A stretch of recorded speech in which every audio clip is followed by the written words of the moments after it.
চাকসু নির্বাচনের ভোট গণনার খবর জানবো সহকর্মীদের কাছ থেকে। শুরুতে যাচ্ছি সহকর্মী শহীদুল সুমনের কাছে। তিনি আছেন বিজ্ঞান অনুষদে। সুমন, কোন কোন কেন্দ্রের ফলাফল ঘোষণা হয়েছে, কখন নাগাদ সম্পূর্ণ ফলাফল প্রকাশ করা হবে?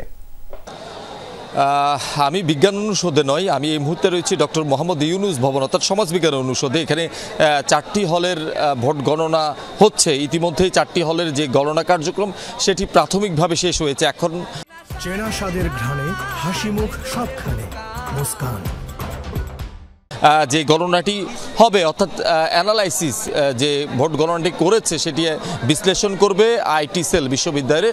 তাদের সাথে যেই প্রতিষ্ঠানটি আসলে এই দায়িত্ব পেয়েছে নির্বাচনী ওএমআর কিংবা মেশিন সরবরাহ, তাদের সাথে আইটি সেলের যেই বিশ্লেষণ দুটি মিলে গেলেই আসলে চূড়ান্ত যেই ফলাফল সেটি বিশ্ববিদ্যালয় কর্তৃপক্ষ ঘোষণা করবে। ডক্টর মোহাম্মদ ইউনুস ভবনে নবাব ফয়জুন্নেসা হল, শামসুন্নাহার হল, খালেদা জিয়া হল এবং অতীশ দীপঙ্কর হল, এই 4টি হল মিলিয়ে 6,606 জন ভোটার ছিলেন। তার মধ্যে আমরা নির্বাচন কমিশনের সাথে কথা বলেছিলাম, তিনি আমাদেরকে যেটি জানিয়েছেন প্রায় 3,737টি ভোট এখানে কাস্ট হয়েছে। সেই হিসেবে যদি আমরা শতকরাই বলি সেটি 56.59% ভোট এখানে কাস্ট হয়েছে। আপনি দেখছেন যারা প্রার্থী এবং তাদের সমর্থকরা রয়েছেন, সাধারণ ভোটাররা রয়েছেন, তারা কিন্তু বাহিরে অপেক্ষা করছেন। যে এলইডি স্ক্রিন রয়েছে সেটির দিকে তাকিয়ে আছেন, তারা তাদের যে পছন্দের প্রার্থী কিংবা তারা নিজেরাও প্রার্থী হয়েছেন সেই বিষয়গুলো মনিটরিং করছেন।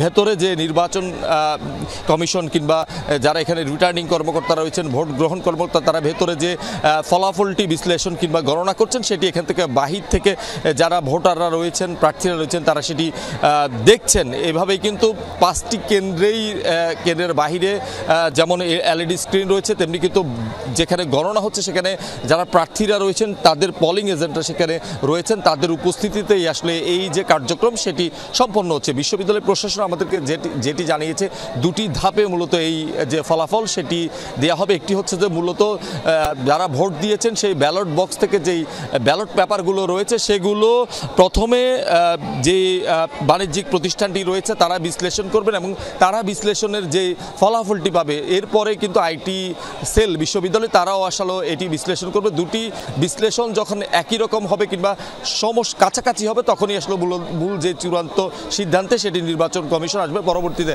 আমরা এই কেন্দ্রটিতে রয়েছি, অল্প কিছুক্ষণের মধ্যেই পূর্ণাঙ্গ যে ফলাফল সেটি তারা প্রকাশ করতে পারবেন বলে আমাদেরকে জানিয়েছে। ধন্যবাদ সুমন যুক্ত হবার জন্য।